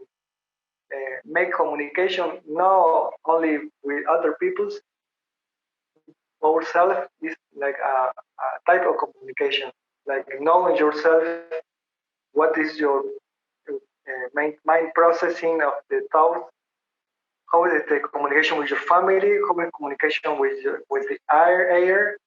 the air, with the fire, with all the elements, with all the nature, with the plants, with the dogs. So it's a great. I think this is metaphysical, but I think we are like as humankind trying to learn to how to communication with the nature, how the neighbor, with the family, and first of all with ourselves, because we lack culturally the the idea of we can communicate healthy with ourselves. Like you say, don't accept all the bullshit that your brain says. Uh, you're saying no, thanks, anxiety, no, don't fuck with my head, don't rest. I'm super calm here. So I think that the communication is something I keep practicing, and I don't think that I, I now I'm working with making comics 100%. But if I have no trust in myself, I don't think I was doing this. This the communication with yourself comes along with also learning to trust, uh, have confidence in yourself, learn to love also yourself, and that kind of is grotesque at the same time. It's a great thing. I don't think that's too grotesque. I mean, to love to love yourself, and yeah, A little bit, learning to communicate with yourself is a nice way to put it, though, because a lot of people yeah, are, like I said before, kind of passively just accepting ideas that come into their head and not thinking yeah, about them or challenging themselves. I think like you could challenging yourself, challenging your own thoughts, challenging yourself by trying new experiences and new things, like you said before. I think those are ways yeah. to show yourself love, if that makes sense. Well, I will keep that in mind because I like the way that you spoke that that words, like challenges your own thoughts. I don't know how to pronounce exactly thoughts. I don't know if it's that way. Thoughts? Thoughts, thoughts. Okay, but I like that idea of uh, don't be so passive in your organism. Like, I don't know. It's a good point of view. I think it's a level up and awareness, the Like conscience. some consciousness and awareness. Yeah, It's a other level of okay. Here in myself a bit, a lot of thoughts and emotions. Let's look at them and what they have to say to me, and I can decide if they are cool or not. right. So that kind of the talk is very important. Yeah, I think so too. Because So if we don't thanks challenge to it, you oh to no, say no. that, order that kind of information because sometimes the information is there but it's not ordered. They have not ordered, so you don't understand. Right. Yeah, And I wouldn't have come out with this kind of way to talk about it if I wasn't talking with you. So we come cool. back to the importance of and the beauty of communication, and kind of, Yeah. I think our discussion today showed that not only is some sort of international bilingual communication possible, but also we can, um, by talking, discover new ideas and new ways to express ourselves. And so, like I said, That is the way I say wouldn't the say man. this idea. Yeah, I wouldn't say this idea if I wasn't talking with you. And now I have a good idea to take home. And you shared so many good ideas with me as well. Like, because I really also need to remember sometimes to get out of my chair and go for a walk outside and hit the reset button on my head when I'm not really enjoying the process. So I thank you for that too. Awesome. Well, do you have any last remark before we say goodbye today? No, but we can do another level 2 of this chat. Uh, Explore another theme. If you Yeah, want more ahead. that would be really fun. I would look forward to that. And maybe after you decide your project for 2021, or as you're getting close, or after you publish the book, yeah, Hey, yeah. let's have we could have some more metaphysical topics to talk about, as well as whatever your next project is. Okay, will be super great, and I am super grateful to maintain this connection with you and this communication. I think we both learn a lot, and I think the audience, the people seeing this, uh, maybe need a little subtitle in some parts, but I think we learn something too. Yeah, I think so. I think your English was really good. And maybe I'll subtitle some parts if we think we need it. So People, important. I'll put it up on, of course, iTunes and Spotify, or Apple Podcasts and Spotify, but we'll also put it up on YouTube. I find that it's really important to watch the kind of facial reactions, and that goes a long Welcome. way. That's a big part of communication, right? So I'm glad that we were able to connect by video today. Awesome. Thank you very much, Kevin. And sometimes I wrote with the writers, and I don't know if I invent words because I don't use a Google Translator. I go, I don't know what exists or not, but You know, it's one of the beauties about language. Some people don't admit it, but language is actually pretty fluid. So yeah. a lot of times, even if you don't say something correct, you can say something with meaning. And I think we had a lot of meaning today in our conversation tonight. I'm glad for that. So that was the end of my conversation with Luis Santamarina, or so we thought. After I stopped recording, we continued the conversation, and it went in really interesting directions. Directions so interesting, I hit the record button again with his permission, and we pick up a little bit into that conversation, but at a valuable point where we are discussing using comics as a storytelling tool and medium in lieu of making a movie, and kind of the similarities between the two as a storytelling tool. So here's the continuation of that conversation that did not end when we thought it might, and I'm very glad that it didn't. Enjoy. So I started making because I have a sci-fi ideas that I never could do in a short movie. Right, yeah, because the movie is too expensive to make. Yeah, so I started don't cut myself creativity and making the comics. So in the comics you can draw anything, you can do anything, and it's the same effect. I think. That's At last, it's a good story word for the future project, the movie. Right. Yeah, good storyboards. And yeah, it's funny because I recently had this same idea that maybe I could work on a comic script, or even start drawing again a little bit myself and see how it goes, because the film production is so much work and doing comic is a little bit less work, and maybe I could generate more content and tell my stories, which is, a big part of what I want to do.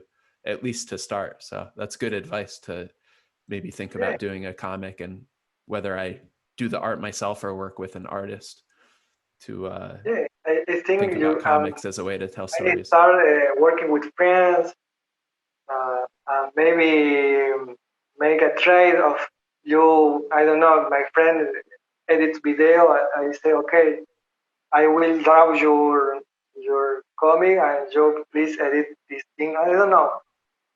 Or we also we try to save some money to say, okay, make this 6 page comic. I will help with your week food. I don't know. It's always a method or a form, but the important thing is moving that history, that comic. Right, Because the moving the reality story is, forward. only you have that story. It's not. I don't mind it's the same idea because the idea is in the air, but the point of view and this in the precise exact story no one has except you. That say to myself to to start believing Yeah, in my yeah. idea. Okay, it's a 50 comic about vampires, but my vampires comic is one of a kind. So that Yeah, and that's part of the podcast too, is realizing that everybody is random, has their own random perspective on things. So even if somebody's making another zombie movie, there's a chance that it's going to be very interesting because they have their own perspective on it. and we like to. I think that also the value start evaluating value uh, that To point of view that devalue or no to valorate value? valorate your point of view because it's unique. And I think Validate, yeah. validate. I think that people want to see that. Doesn't make me. I know my art or my writing is not for all the audience, but I know that it's unique. That is the only thing I know because I don't want to be like no one, only myself. You want to be yourself, yeah. And that is the art is congruent with my personality. I think in the congruent. I think we have to go that way. And the thing that makes you strange or weird, that is the important thing. Yeah, it's the thing that will shine in the mind of the other people because it's the different. It's the because if you know that style, you will passing forward. But this style is a single thing that causes tension or something different. The people will look at that, and we have the time to valorate.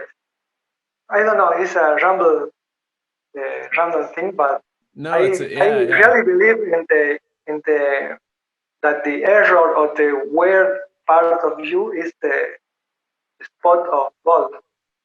The It's spot of gold yeah, it's the thing that shines the have most. to. But yes, I think that uh, everyone has to validate his to validate his point of weirdness, his point of difference, and to point of error. That is the way I think to find yourself. I agree. Yeah. In theory, works they are nice words, but I really think I follow that path. I think. And like you said, by following that path, you're very happy. At least I happy. Yeah, yeah. Because you're validating your grotesque cuteness. Yeah, indeed. That is the. Thank you for that. It's a great subtitle for You could use my that bio. to promote your comic and your artwork. Grotesque cuteness. Vibrant, grotesque cuteness. Vibrant grotesque. I like it. Because the line is I like to make vibrant, like a movement. That's Yeah, why like I think I put distortion or things like a lot of dirty. text, like some texture in the Yes, line yeah, work. Yeah. yeah. Because I accentuate certain movement of the page. I don't know. It's a thing. Well, Kevin, thank you very much. Thank We'll you. continue. I started recording that little bit Yeah, again. I hope you don't mind. Yeah, no, I no started. problem. No Yeah, problem. because you started saying really good stuff. I didn't want to miss it, so I hit record. I hope you don't mind. And I didn't want to interrupt you and say, "Hey, I'm recording." No, no, thank you very much. Enjoy your random, and I look forward to reading your comics. Thank you, man. Have a great night, and we'll connect again soon. Luis Thank you. Santamarina.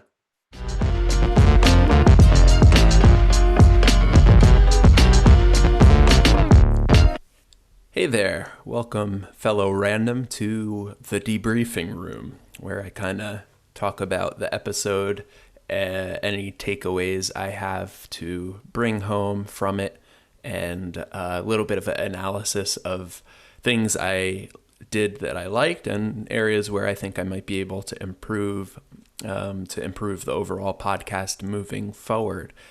Today's episode was a new type of episode. Very obviously, Luis is not from the US and he's not from an English speaking country. And I mentioned it at the beginning of the podcast, but it's worth mentioning again, just in general, and in case you skipped the beginning, because Luis told us over the course of the podcast that he had only spoken English like 4 times before in his life with another human being.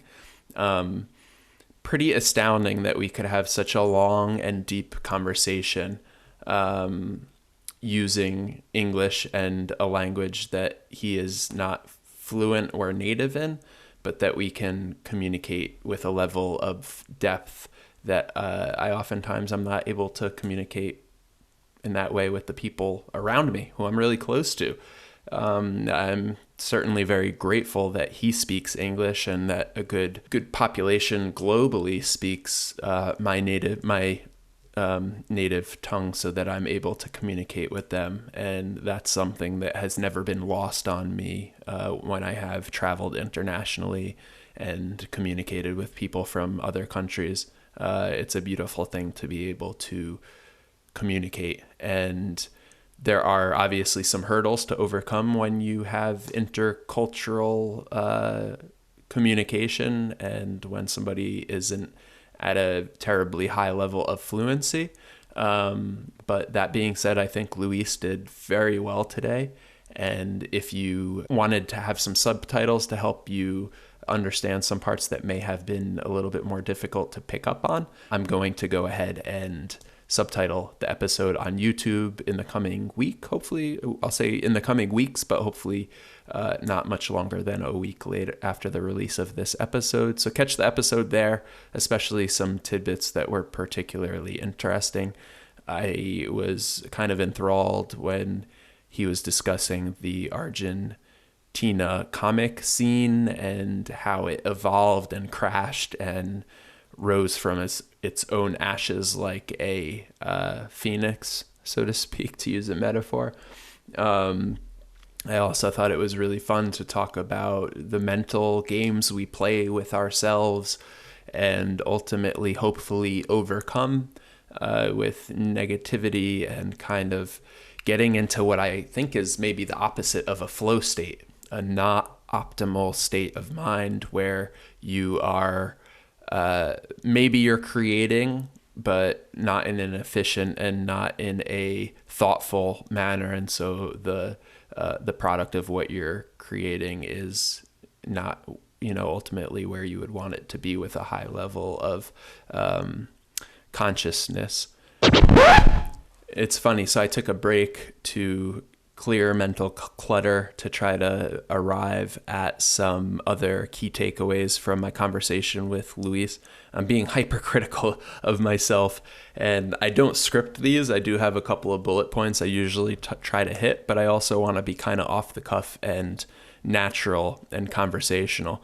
But I guess it's just testimony that I'm still getting used to this podcasting medium and talking to everyone and no one at the same time. I'm looking at myself on the screen. Of course, I could hide that, but there is a chance that anybody and everybody can hear this.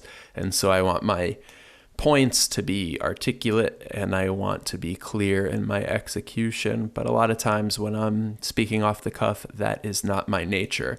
So I'm putting this in the episode as a kind of takeaway for listeners that it's part of the creative process to have some brain farts sometimes. So what I did want to arrive back at was what I think is going to be a third point, if I kept track of my own points in my head as I spoke through them. And that is that at the end of the episode, Luis and I actually hung up and then continued talking and got into another in-depth conversation. So I hit record again, of course, with his permission, and recorded a bit of a conversation in which he encouraged me and other people that comics is a really beautiful and efficient storytelling medium. It uses both image and text, obviously, to tell the story. And in that way, it is similar to movies. And Luis said basically that he wanted to make movies at one point in his career, but he thought that comics was a much more financially feasible alternative, and that it enabled him to turn stories over more quickly and rely on fewer people. And, obviously, like I said, financially feasible.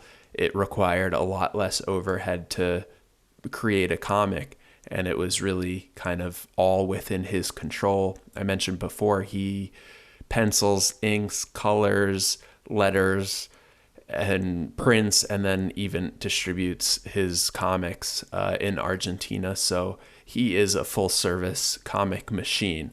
But I thought that was a really interesting takeaway from my conversation with him, that he said, make comics if you can. It's a really great way to tell stories if that's one of the main areas that you are creative. And if you're creating stories a lot with high volume and quick output, comics is one way that you'd actually be able to articulate those stories succinctly and kind of clear your plate so that you could generate the next story. So it's something that I'm definitely going to consider moving forward. Maybe I could work with a comic book artist. Maybe I can try to pick up drawing again. I used to draw quite a bit. What about you? What is your random? Are you a storyteller? Are you a artist? Are you drawing? Are you painting? Are you creating video montages? Are you designing board games? Let us know what you're thinking about, what's on your mind, what you have been really eager to create for some time and you're just pulling the trigger, or you want to pull the trigger but don't know how. Maybe it's too much to ask, but I hope that this podcast can help to motivate some people. And I think that every conversation I have, including this last one, they're all extremely motivating in different ways and learning about different people and their own creative processes. So enough rambling from me on the takeaways in terms of improving the podcast, or things I did that I liked and I didn't like. Because Luis was not a native English speaker, I tried pretty hard to paraphrase what he was saying for listeners in case they missed a word or a sentence or couldn't keep up. And also a lot of times paraphrasing for my own benefit so that I could confirm that what I heard and thought I understood was indeed correct. And that's a tool in communication I picked up when I was in college learning about mediation and conflict resolution. Is when you have a conflict with somebody, you really might check to make sure you understand exactly where they're coming from. But anyway, that's one thing that I did in this episode that I might even try to carry over to other episodes with native English speakers, just to make sure that I'm really catching there's no ambiguity, and I'm catching the deeper meaning of what they say, and that when I rephrase it, they could confirm that my understanding is correct. I think that's a valuable tool in communication in life, and I intend to make it a valuable tool in my podcasting. Okay, that was my most rambly debriefing yet. I hope that it was somewhat enjoyable to partake in that, and if nothing else, I hope that you enjoyed my conversation with Luis Santamarina. Again, go and check out his works on mitomante.com.ar, as well as the Kickstarter compilation A Cold Dark Universe. Until next time, my fellow randoms, I hope that you wake up tomorrow and enjoy the random. Thanks.